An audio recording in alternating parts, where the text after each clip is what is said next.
அன்பு உறவுகளுக்கு இனிய வணக்கங்கள். இன்றைய பதிவு கடகராசி அன்பர்களுக்கு ரொம்ப ரொம்ப முக்கியமான பதிவு. நிறைய பயனுள்ள தகவல்கள் இந்த வீடியோல கொடுத்துருக்கோம். கொஞ்சம் கூட வீடியோவை ஸ்கிப் பண்ணாம முடிஞ்ச வரைக்கும் முழுமையா பார்க்க முயற்சி செய்யுங்க. வாங்க வீடியோக்குள்ள போலாம். கடகராசியை பொறுத்த வரைக்கும் புனர்பூசம் 4ஆம் பாதம், பூசம் 1, 2, 3, 4ஆம் பாதங்கள், ஆயில்யம் 1, 2, 3, 4ஆம் பாதங்களை உள்ளடக்கியது கடகராசி. கடகராசிக்கு அதிபதி சந்திர பகவான். வீடியோல சொல்லக்கூடிய பலன்கள் ஆண் பெண் இருப்பாளருக்கும் பொருந்தக்கூடிய பலன்கள். ஒரு சின்ன இன்ஃபர்மேஷன், எங்ககிட்ட டிஆர்பி ஜுவாலஜி நோட்ஸ் தரமான மெட்டீரியல்ஸ் கிடைக்கும். With general knowledge and psychology full சிலபஸும் கிடைக்கும். தேவைப்படுறவங்க கீழே ஜாதகம் பார்க்க கொடுத்திருக்க கான்டாக்ட் நம்பருக்கே கான்டாக்ட் பண்ணலாம். முக்கிய குறிப்பு, எம்எஸ்சி பிஎட் ஜுவாலஜி டீச்சர்ஸ்க்கு மட்டும்தான் நோட்ஸ் இருக்கு. கடகராசி அன்பர்களுக்கு வரக்கூடிய 18/5/2025க்கு பின் உங்க வாழ்க்கையில ஒரு புதிய நபர் வரப்போறாங்க. அது குரு பெயர்ச்சி, ராகு கேது பெயர்ச்சி. இந்த 2 கிரக பெயர்ச்சிக்கு பிறகு நிச்சயம் நிகழ்ந்தே தீரும். நீங்க வேண்டான்னு சொன்னாலும் இந்த உறவு உங்க வாழ்க்கையில வந்துதான் தீரும். கடக ராசி அப்படின்னா உறவுகளை நம்பி வாழக்கூடிய ராசி. உறவுகளில் அதிகமான விரிசல்களை அனுபவிக்க கூடியவங்க கடகராசி அன்பர்கள். உறவுகளால பிரச்சனைகளை சந்திச்சு நொறுங்கி போயிருப்பாங்க. ஏன்னா இவங்க வாழ்க்கையில இவங்களுக்காக வாழறாங்களோ இல்லையோ, உறவுகளுக்காக வாழ்பவர்கள் கடகராசி அன்பர்கள். கடகராசி அன்பர்களை பொறுத்த வரைக்கும் அலுவலகம் மற்றும் சுற்றியுள்ள நண்பர்கள் இல்லைன்னா உறவுக்காரங்க, இந்த ஏதோ ஒரு உறவு இவங்களை ரொம்ப காயப்படுத்தும்.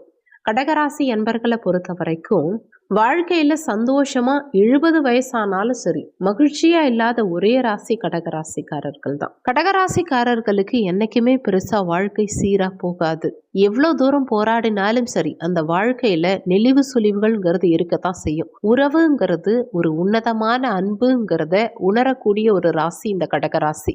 இந்த உணர்வை தாண்டி நம்ம நினைச்சது நடக்கணும், நல்லது நடக்கணும், அந்த உறவு கிட்ட இருந்து நமக்கு அன்பு கிடைக்கும் அப்படின்னு எதிர்பார்த்து ஏமாற்றம் அடைகிறவங்க இந்த கடகராசிக்காரர்கள் தான்.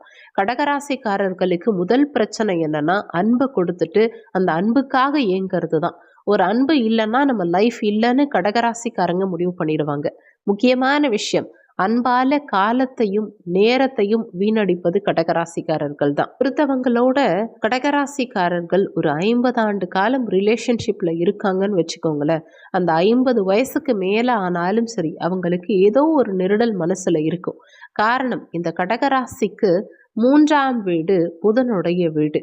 வாழ்க்கைய சரியா கொண்டு போகணும். வாழ்க்கையில நமக்கு பாசிட்டிவான ஒரு நபர், நம்ம அன்பையும் துக்கத்தையும் சேர்த்து கரெக்டா கொண்டு போற ஒரு நபர் வேணும் அப்படின்னு கடகராசி என்பர்களுக்கு அவ்வளவு ஆசை இருக்கும். உண்மையிலேயே கடகராசிக்காரர்களா பிறக்கிறதே ஒரு பாக்கியம்னு தான் சொல்லணும். நிறைய பேர் சொல்லுவாங்க ஆயில்யம் நட்சத்திரம், பூச நட்சத்திரம்னு ஒரு மோசமான நட்சத்திரம், ஒரு மோசமான ராசி நம்ம ராசின்னு நினைக்கிறாங்க. உண்மையிலேயே இவங்கள மாதிரி அன்பானவங்க இந்த உலகத்துல கிடையவே கிடையாது. கடகராசி என்பர்கள் கிட்டத்தட்ட ஒரு 10 வருஷத்துக்கு மேல ஒரு ரிலேஷன்ஷிப்ல இருக்கீங்கன்னா அது கூட உங்களுக்கு ஏமாற்றத்தை கொடுத்திருக்கும். ஒரு போர் வீரன் குதிரை மாதிரி போராடி போராடி தோத்து கடைசியில அவமானம் அசிங்கத்தை தேடி நிற்பீங்க. உங்க எக்ஸ்பெக்டேஷன் என்னன்னு நினைக்கிறீங்க? எதிர்பார்ப்புன்னா ஒரு உறவின் மேல் தலை சாய்ந்து உங்க வலியே அவங்க கிட்ட சொல்லி உங்க வேதனைக்கு ஒரு அன்பை தேடுவீங்க. அவ்வளோதான். காசோ பணமோ எதுவுமே எதிர்பார்க்க மாட்டீங்க. ஆனா உண்மையா இருக்கும் உங்களுக்கு தான் துரோகங்கள் அதிகமா நடக்கும். இன்னமும் ஒரு விஷயம் எக்ஸ்ட்ராவா சொல்லணும்னா, இந்த கடகராசி அன்பர்கள் இந்த வீடியோ போடுறதுக்கு காரணம் என்னன்னு தெரிஞ்சுக்கோங்க. முதல் காரணம், இன்னைக்கு இருக்கக்கூடிய நிறைய கடகராசி அன்பர்களுடைய பிரச்சனை என்னன்னா மனவியாதி. மன ரீதியான கஷ்டங்கள் அதிகமா ஏற்படுது. என்ன மன ரீதியான கஷ்டங்கள்னு பார்த்தா, தன்னுடைய மனசுக்குள்ள என்ன இருக்கு, அந்த தவறான முடிவுகள் நிறைய எடுத்தது அதிகமா யாருன்னா கடகராசிக்காரர்கள் தான். காரணம் மன ரீதியான பிரச்சனைகள் தான். இவங்களை பொறுத்த வரைக்கும் இவங்க சொற்களை கேட்கறதுக்கும் ஆள் இல்லை, அவங்க சொல்றத அன்பா பேசுறதுக்கும் ஆள் இல்லை. அன்புக்கு ஏங்குறாங்க. ஒரு நல்ல காரணம், சாப்பிட்ற சாப்பாடு கூட திருப்தியை கொடுக்கறது இல்லை. உறவுங்கிறது வேதனைப்படுத்துது. உங்க 6ஆம் வீடுங்கிற ருணரோக சத்ருஸ்தானம் குருவுடைய வீடு. அந்த குரு உங்களுக்கு இவ்வளோ நாளா 11ஆம் பாவகமான லாபஸ்தானத்துல இருந்தார். இந்த 11ஆம் பாவகத்தில் சுக்கிரனுடைய வீட்டில் குரு இருந்ததுனால எதிலும் கவனம்ங்கிறது ரொம்ப அதிகமா இருந்திருக்கும். வேலையில சிறிய தவறு செஞ்சாலும் அப்ரிசியேஷன் போயிடும். உங்க வாழ்க்கையில முக்கியமான பிரச்சனை என்ன தெரியுமா? எது ஆசைப்பட்டாலும் பெருசா நடக்காது. எது சொன்னாலுமே அதுல ஒரு தடை தாமதம் ஏற்படும். நம்ம வாழ்க்கையில அட்வான்டேஜ் எடுத்து ஒரு விஷயத்த செய்யலாம்னு நினைச்சா அதுல சிக்கல் வரும். நம்ம மனசுல ஆசைப்பட்டதை வெளிப்படையா பேசவும் முடியாது, வெளிப்படையா இருக்க விஷயத்த ஆசைப்பட்டு சொல்லவும் முடியாது. இதை வேணா செக் பண்ணி பாருங்க. வாழ்க்கையில எந்த இடத்துலயுமே சரி, எந்த ஒரு விஷயத்திலையும் பிரச்சனைங்கிற ஒரு வேர்டும் நம்பிக்கைங்கிற வேர்டும் எங்க தெரியுமா ஏற்படும்? உங்களுக்கு மட்டும்தான் ஏற்படும். நம்பிக்கை துரோகத்தை அதிகமா சந்திக்கிறீங்க, அன்பை பெருசா சந்திச்சதே கிடையாது உங்க வாழ்க்கையில.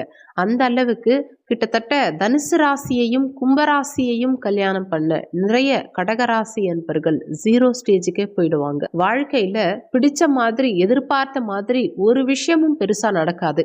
குடும்பத்துல என்னதான் சுத்தி நிறைய பேர் இருந்தாலும், வசதியா இருந்தாலும், மரமா இருக்க மாதிரி ஒரு ஃபீலிங் ஏற்படும். காரணம், நான் வாழற வாழ்க்கை யாருக்காக வாழறேன் அப்படிங்கிற ஒரு விஷயம் மட்டும் உங்க மனசுல உறுத்திக்கிட்டே இருக்கும். நீங்க மரமா இருப்பீங்க, உங்களை சுத்தி எல்லாரும் நிழலா இருப்பாங்களே தவிர உங்களுக்கு பெருசா எந்த நல்லதும் நடக்கல. நம்ம வாழற வாழ்க்கை யாருக்காக வாழறோம்னு தோணும். இரண்டாவது விஷயம், தைரியமா முடிவெடுத்து நம்மளால எந்த ஒரு ரிஸ்க்கும் எடுக்க முடியாது. ஏன்னா நம்மளை சுத்தி அம்மா அப்பா தம்பி அண்ணன் கணவன் மனைவி இவங்கெல்லாம் நம்மளை பிரெயின் வாஷ் பண்ணி இவங்க என்ன சொல்றாங்களோ அதுலதான் நம்ம கேட்டு நடந்துக்கணுங்கிற அளவுக்கு கொண்டு போய் விட்டுருவாங்க.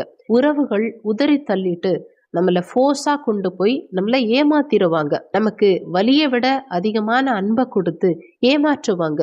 அழாத நாட்களே கிடையாது. அதை மற்றவங்க புரிஞ்சிக்கவும் மாட்டாங்க. தவறு ஏன் நடக்குதுன்னு ஒரு நிமிஷம் யோசிச்சு பாத்தீங்களா? நம்மளை சுத்தி உள்ளவங்க தான் நம்மளை தவறு செய்யவும் தோன்றாங்க. கடகராசிக்காரர்களுக்கு சந்திர பகவான் தான் ராசி அதிபதி. செவ்வாய் உங்க வீட்டுலதான் ராசி. உங்களுக்கு உடல் பிரச்சனை இருக்கும், உங்களுக்கும் மனசு இருக்கு, உங்களுக்கும் வலி வேதனை இருக்கும் அப்படிங்கிறத யாரும் உணர மாட்டாங்க. இன்னொரு விஷயம் சொல்லணும்னா, மற்றவங்க உங்களை யூஸ் பண்ணிப்பாங்களே தவிர உங்களுக்கு நல்லதையோ இல்ல அன்பையோ திருப்பி கொடுக்கவே மாட்டாங்க, நல்லது செய்யவே மாட்டாங்க. கடகராசிக்காரர்களுக்கு எப்பவுமே ஆப்போசிட்ல உள்ளவங்க தவறுக்கு துணை போவாங்க. ஏன்னா இவங்க தான் அன்புக்கு அடிமையாச்சு. நமக்கு தெரிஞ்சே தப்பு பண்றாங்கங்கிறது உள்ள தெரியும், ஆனாலும் அன்புக்காக ஏமாந்து போவாங்க. நம்ம கிட்ட அன்பு காட்டுறாங்களா, நம்ம கிட்ட பொசசிவா இருக்காங்களா, சரி போ அவங்கள ஒரு நாள் சரி பண்ணிடலாம் அப்படிங்கிற அந்த நம்பிக்கையிலேயே கடகராசிக்காரர்கள் வாழ்வாங்க. இன்னொரு விஷயம், கடகராசிக்காரர்களை பொறுத்த வரைக்கும் சரியா சாப்பிடக்கூட மாட்டாங்க. தவறான சில செயல்கள் கண்ணு முன்னாடி நடந்தா கூட அதை இவங்க தட்டி கேட்டு சரி பண்ணணும்னு நினைப்பாங்க. நண்பர்கள் புது புது பிரச்சனையை கொடுப்பாங்க. உறவுகள் புது புது ஏமாற்றத்தை கொடுப்பாங்க. வாழ்க்கை பல துரோகத்தை கொடுக்கும். எல்லாத்தையும் சரி பண்ணி புதுசா வாழணும்னு நினைப்பாங்க. அந்த புது வாழ்க்கையிலும் பிரச்சனை வரும். இந்த 2025ஆம் ஆண்டின் பிற்பாதியில அந்த மாதிரி வராது.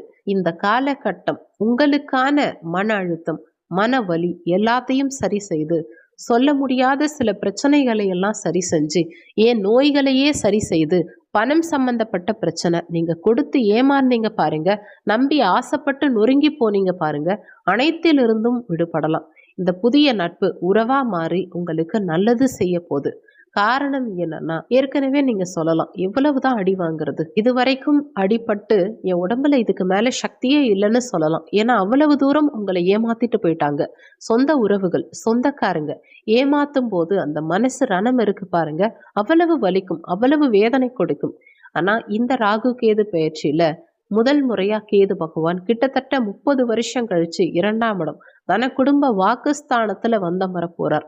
அப்போ ஒரு நல்ல உறவு உண்டாகும். 8இல் ராகு அமர போறார். 18 மாசமும் உங்களுக்கு யோகமா இருக்க போகுது. இந்த ஞான காரகனான கேதுவும் யோக காரகனான ராகுவும் இணைந்து உங்களை சூப்பரான ஒரு இடத்துல உட்கார வைக்க போறாங்க. உங்க மனசாட்சிப்படி இனி நடக்க போறீங்க. ஆனந்த பூங்காற்ற சுவாசிக்க போறீங்க. அன்பான பரிசு கிடைக்க போகுது. நல்லதையே நினைக்கக்கூடிய உங்களுக்கு நல்லதை தாண்டி உண்மையிலேயே நல்ல ஒரு வர்த்தான வாழ்க்கை உங்களுக்கு மாறப்போகுது. அதாவது ஒரு நல்ல பர்சன் உங்க வாழ்க்கையில வந்து நல்ல பரிசுகளை கண்டிப்பா கொடுத்து வாழ்க்கைய உங்களுக்கு பரிபூரணமா மாத்த போறாங்க. உங்களுக்கு ஒரு நல்ல வேலை கிடைக்கலாம், நீங்க நினைச்ச விஷயங்கள் உங்க வாழ்க்கையில நடக்கலாம். வாழ்க்கையில இந்த ராகு கேது பயிற்சி ஒரு லிஃப்ட் கொடுத்து தூக்கிட்டு போற மாதிரி இருக்கும். இதை செஞ்ச இந்த பிரபஞ்சத்துக்கு நன்றி சொல்லுங்க. வாழ்க்கைய பாசிட்டிவா மாத்துற இந்த காலகட்டத்தை கரெக்டா யூஸ் பண்ணிக்கோங்க. உங்க வாழ்க்கையில இந்த 2025ஆம் ஆண்டின் 2ஆம் பாதியில வெற்றியும் சந்தோஷமும் கண்டிப்பா கிடைக்கும்.